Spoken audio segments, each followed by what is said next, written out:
नेपाल की सेना हिंसा आगजनी में 22 की मौत, 300 से ज्यादा लोग फिलहाल जख्मी हुए हैं।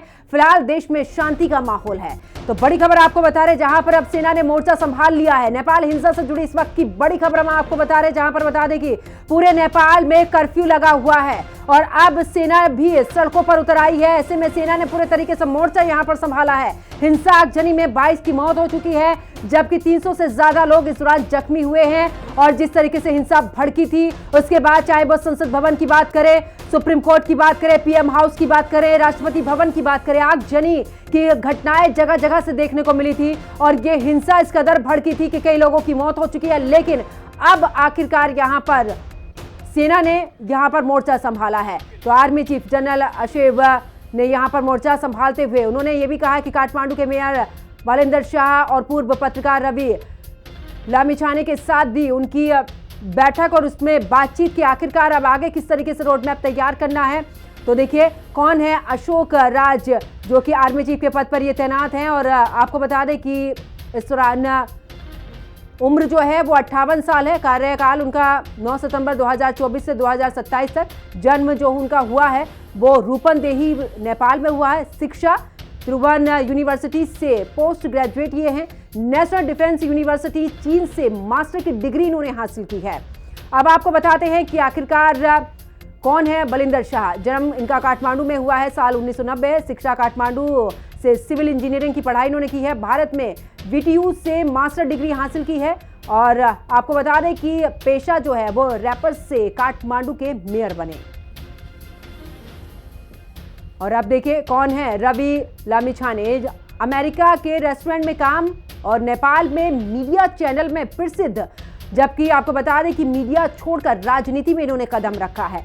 तो ये तीन प्रमुख चेहरे, और अब आगे की रणनीति तय होगी।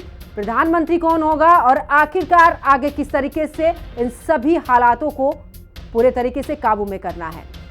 तो देखिए हालात तनावपूर्ण हैं और ऐसे में आपको बता दें कि नेपाल में निषेध है। पूरे नेपाल में कल सुबह 6 बजे तक के लिए कर्फ्यू है।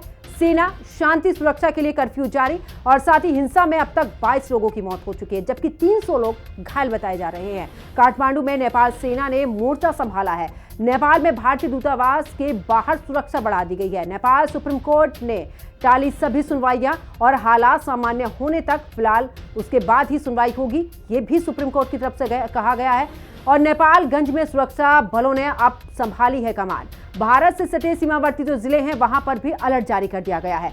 नेपाल के हालात पर सुरक्षा एजेंसियों की नजर है। नेपाल की जेलों से भागे करीब 1600 कैदी हैं और नेपाल में आज भी उड़ानें बंद रहेंगी। तो देखिए ये हिंसा की तस्वीरें, और अभी फिलहाल स्थिति जो है ये कंट्रोल में है। लेकिन बीते दिन जिस तरीके से देखा था कि किस तरीके से हिंसा भड़की थी, और अब आप ये तस्वीरों से भी अंदाजा लगा सकते हैं कि यहाँ पर धुआं किस तरीके से नजर आ रहा है। इस पूरी बिल्डिंग में आग लगा दी गई थी।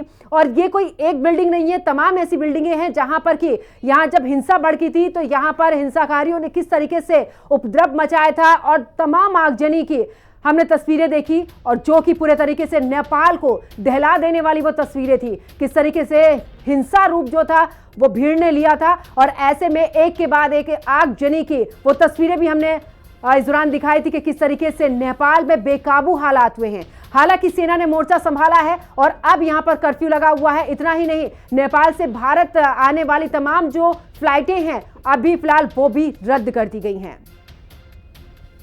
रुक करते इस वक्त की बड़ी खबर का, दिल्ली से बड़ी खबर, सीएम रेखा गुप्ता का विपक्ष पर हमला। इवास एशिया का बहुत